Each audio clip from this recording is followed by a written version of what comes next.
নমস্কাৰ এই মুহূৰ্তত আহি পৰিছে ৰাজ্যবাসীৰ কাৰণে ৰাতিপুৱাৰ কেইবাটাও বিগ ব্ৰেকিং নিউজ অসমৰ লগতে ভাৰতৰ বিভিন্ন প্ৰান্তৰ পৰা এই ধৰণৰ খবৰসমূহ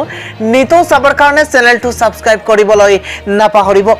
এই মুহূৰ্তত জনাইছো এটা ব্ৰেকিং নিউজ এবাৰ উচ্চতৰ মাধ্যমিক চূড়ান্ত পৰীক্ষাৰ প্ৰশ্ন কাকত ফাদিল কৰাক লৈ এতিয়া গুৰুতৰ অভিযোগ উত্থাপন হৈছে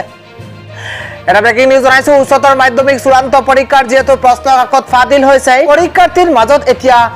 চাঞ্চল্যৰ সৃষ্টি হৈছে এই সন্দৰ্ভত মিছা প্ৰমাণৰ বাবে অধিক তদন্তৰ অৱকাশ আছে ৰাজ্যত চলি থকা উচ্চতৰ মাধ্যমিক চূড়ান্ত পৰীক্ষাৰ প্ৰশ্ন কাকত ফাদিলৰ গুৰুতৰ অভিযোগ উত্থাপন হৈছে একাংশ সংবাদ মাধ্যমত প্ৰকাশিত বাতৰি অনুসৰি এজন ছাত্ৰই এই গুৰুতৰ অভিযোগ উত্থাপন কৰিছে কালি মঙ্গলবাৰে অনুষ্ঠিত হৈ যোৱা উচ্চতৰ মাধ্যমিক চূড়ান্ত পৰীক্ষাৰ ৰসায়ন বিজ্ঞানৰ পৰীক্ষাৰ পিছত এদিন পূৰ্বেই হোৱাটছআপৰ জৰিয়তে এই প্ৰশ্ন কাকতৰ প্ৰচাৰ হৈছিল বুলি অভিযোগ উঠিছে সুকলমে পৰীক্ষা শেষ হোৱাৰ পিছত ছাত্ৰগৰাকীয়ে এই অভিযোগ উত্থাপন কৰে ছাত্ৰগৰাকী প্ৰদৰ্শন কৰা প্ৰশ্ন কাকতখন হাতে লিখা আছিল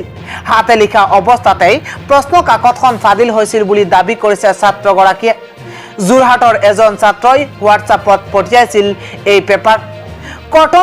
কটনৰ এজন ছাত্ৰলৈ হোৱাটছআপত পঠিয়াইছিল পেপাৰখন অৱশ্য এই সন্দৰ্ভত অসম উচ্চতৰ মাধ্যমিক শিক্ষা সংসদেই প্ৰতিক্ৰিয়া প্ৰকাশ কৰে সংসদৰ মতে প্ৰশ্ন কাকত ফাদিলৰ বাতৰি ভিত্তিহীন পৰীক্ষা শেষ হোৱাৰ পিছত প্ৰশ্ন কাকত ফাদিলৰ প্ৰশ্ন নুঠে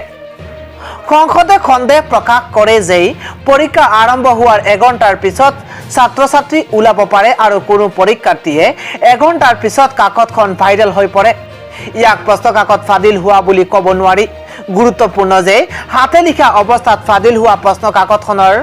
কালি অনুষ্ঠিত হৈ যোৱা কাকতৰ সৈতে প্ৰায় মিল দেখা গৈছে কেৱল এটা প্ৰশ্নৰহে মিল নাছিল অৱশ্য এই সন্দৰ্ভত সঁচা মিছা প্ৰমাণৰ বাবে অধিক তদন্তৰ অৱকাশ আছে